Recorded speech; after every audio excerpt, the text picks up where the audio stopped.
It's Tom Brady apparently not a fan of the new rule. Quote, good luck trying to block the right people now. Gonna make for a lot of bad football. Why not let the linemen wear whatever they want to? Why have numbers? Just have colored jerseys. Why not wear the same number? Dumb.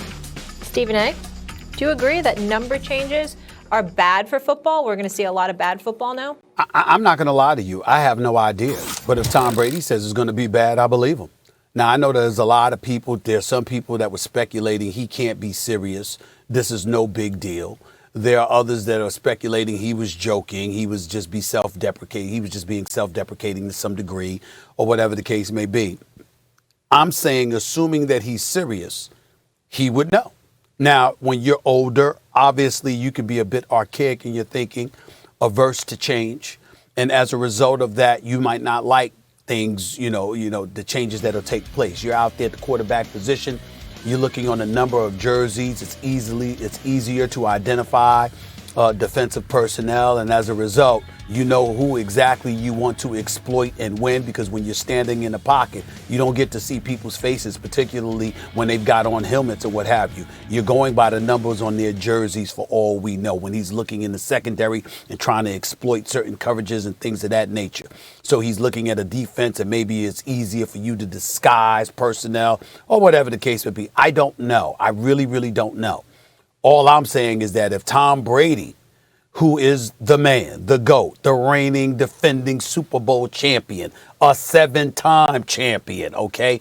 That dude, if he is of the mindset that this is something that's not good for the NFL, I'll tell you this much, I'm not going to dismiss it. I'm going to listen because he would know. No, he's not really arguing that it's not good for the NFL. Really, if you look, he's arguing it's not good for him, because he's talking about the offensive line being confused. And what are they charged with? Protecting him. He's got a good one down in Tampa, too. So, he's he's watching his own back, basically, by making this comment. And I agree with him. At first, maybe there could be some confusion. Maybe that favors the defense. But why is that bad football? Stephen A., we came up in an era where defensive football was fun to watch. I mean, one of the problems the NFL is facing right now is violence is such an attractive part of the sport, such a big part of the reason people love the sport, that they have to figure out how to make it safer, especially for players' long-term health, while not alienating the core fan base, right? I mean, that's one of the challenges that the NFL is tasked with. I used to love to watch. To this day, I don't think I like anything better watching football than Lawrence Taylor lowering that shoulder pad, hitting a quarterback in the small of the back, watching his body do the wave, and watching him cart it out on a stretcher. Like, Giants fans are like, oh, here comes LT. Now, that may be ugly, an ugly part of humanity, right? Like, we like the violence, but that is part of it.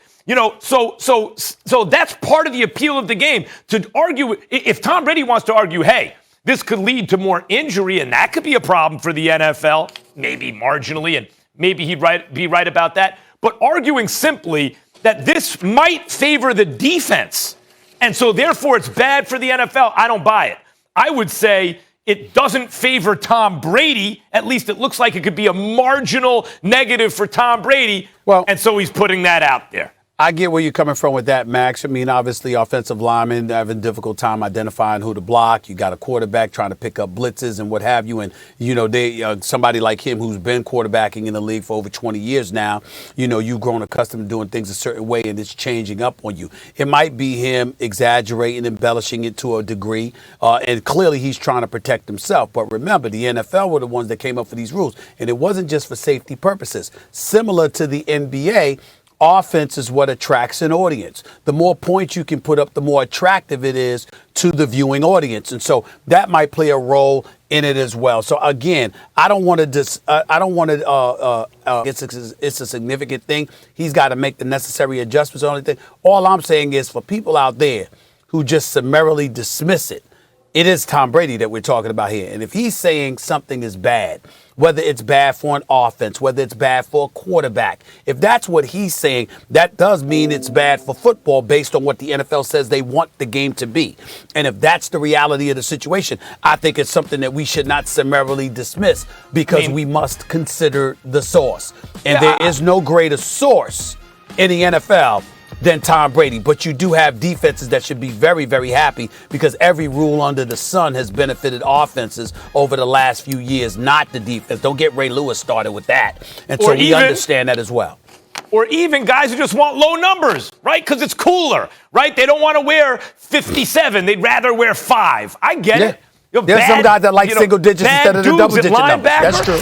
Yeah, they like the star number. I get it. I mean, LT made 56 the number, but that was because it's LT, right? Yeah, I could understand why guys want lower numbers, and I could understand why a dude like Tom Brady's like, this might not be great for me, at least initially. I mean, they'll adjust. They'll figure it out. But maybe early in the season, there might be it might be favorable to the defense. So running backs, I like defense. Running backs, wide receivers, tight ends, quarterbacks, offensive linemen, they can all have the same kind of numbers. They can all have numbers 1 through 49. Right. I'll leave you with this since we're talking about Tom Brady and jerseys. His jersey was the #1 selling jersey in all of sports last fall. The Max Kellerman family contributed to that. They picked up a few. Obviously, it was his new Bucks jersey. When we come back here on First Take, Stephen A. and Trevor Lawrence. Yeah, the New York and Washington are coming with defenses now. And the O-line's not the same, playmaker. It's not the same. And I'm saying 8-8, they had a line back then. They don't have the same line anymore when they went 8-8 and the defense fell apart. How do you figure? You like coach? You like the coach who couldn't keep his job with Aaron Rodgers? What's he done since he's been with the Cowboys?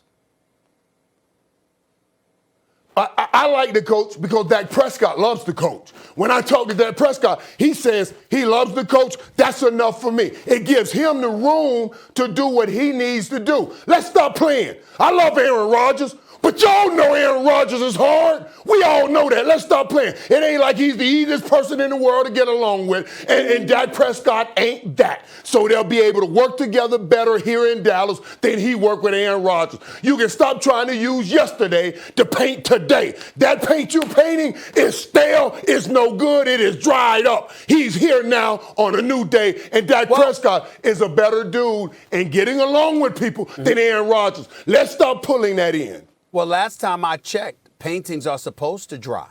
They're not supposed to drip. Then it would camouflage the picture, the beauty of the picture. Last time I checked, that's number one. Number two, Michael Irvin, how many playoff games did you play in your career? Do you know that number? Couldn't even count. No, you played from I don't know if you 88. count up that high. You played from 88. I don't know. All right, you played in 16 playoff games. 16 in your 11-year career, okay? And you won 3 Super Bowls, okay? The Dallas Cowboys have 4 Super Bowl wins in 25 years. Playoff win. A quarter century. And you sit here sticking out your chest, bloviating, trying to imitate TD Jakes, trying to bless us with and sprinkle and fertilize our brains and all of this other stuff. Well, I mean, what the hell are you fertilizing for yourself? What are you doing for you? At this rate, the Cowboys are going to have to play until the year 3000 to get into 16 playoff games. This is the truth. I got to get this out. I got to say this to my brother. Now, see, I know we go at it, but you have to understand, Michael Irvin, I love you. You're my brother. You understand what I'm saying? I love you, man. I care about your well-being, your mental makeup, your sanity, for crying out loud. And I'm listening to you talk about these Cowboys. You're so delusional. You're so lost. You're so gone. I'm very worried about you. That background you in right now, it's like you're trying to hide. You want us to see you. It's like you don't want us to see you just in case we're there to remind you. You know what? You can hide like Max did with Kawhi Leonard weeks ago. You want to hide, don't you? That was months ago. It Yeah, is was a my fault. background, Stephen A. It's a background. You see the background, but you also see a star back there. You see that star that's climbing through that I don't see a darkness. star. And that's exactly what's about to happen in 2021. That star back there on the back of that board that's gleaming through is a Dallas Cowboys star. What do you mean you don't see that star right there? That's what I'm I see talking about. nothing. And it's about to gleam through the darkness that you are talking about. Just like